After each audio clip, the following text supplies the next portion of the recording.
Hi everyone, welcome to Miracle IELTS.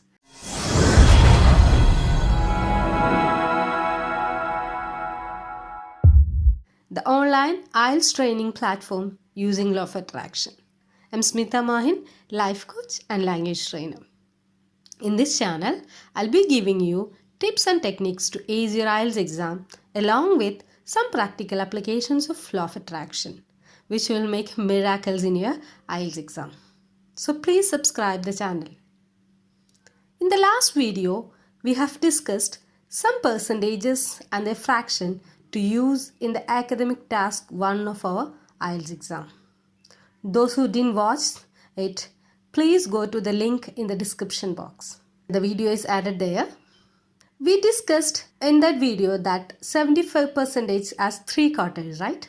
So this video will be a continuation, and let me ask a question. What will be 77 percentages? If you have any idea, you comment your answer in the comment section. See, when the number is not a round figure, we cannot tell exactly the percentages because the figure will not touch any lines in the graph. Like the 77 percentage, 77 will come in between 75 and 80, right? So it will be a mistake to say exactly what percentage it is.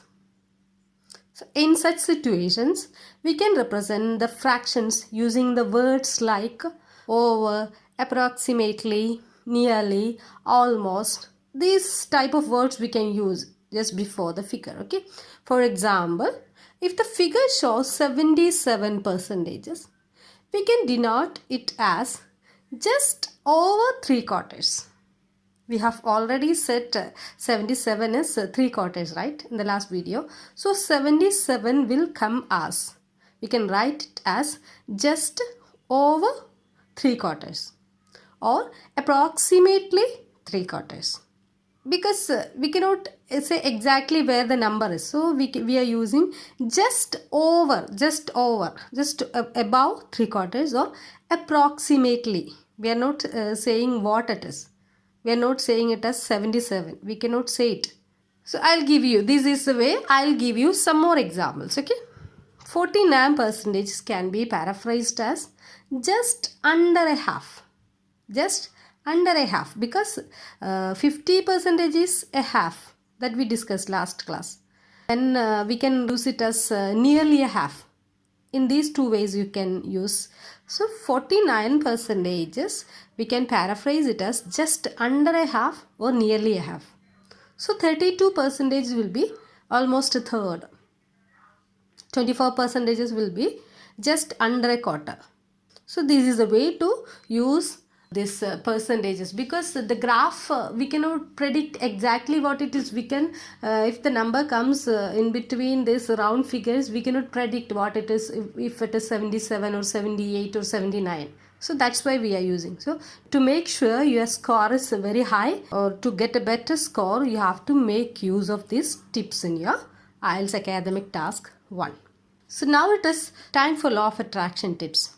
Most of the students dream for the best score in their IELTS exam, right? And they work for it.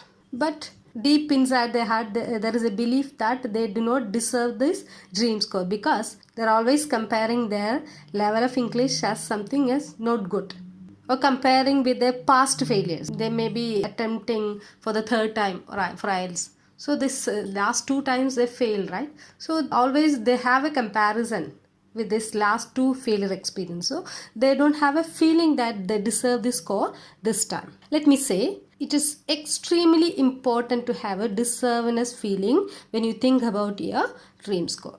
Whatever it is, 8 or 7, whatever it is. For this, to rectify this problem, we can use always an affirmation. We can always use an affirmation. For example, if you dream for an 8-band score, overall 8-band score in your IELTS exam, you can say this affirmation: yes, I deserve an overall 8-band score in my IELTS exam. Yes, I deserve an overall 8-band score in my IELTS exam. Whatever it is, whatever the score you wish, you can say this affirmation. Make an affirmation and say it always till you get the results of your examination. affirmations will definitely change your belief system about your abilities. So it is extremely effective. Use this affirmation always. It will really work wonders for your exam. So thank you so much. All the best for your exam. With love, Smita Mahin.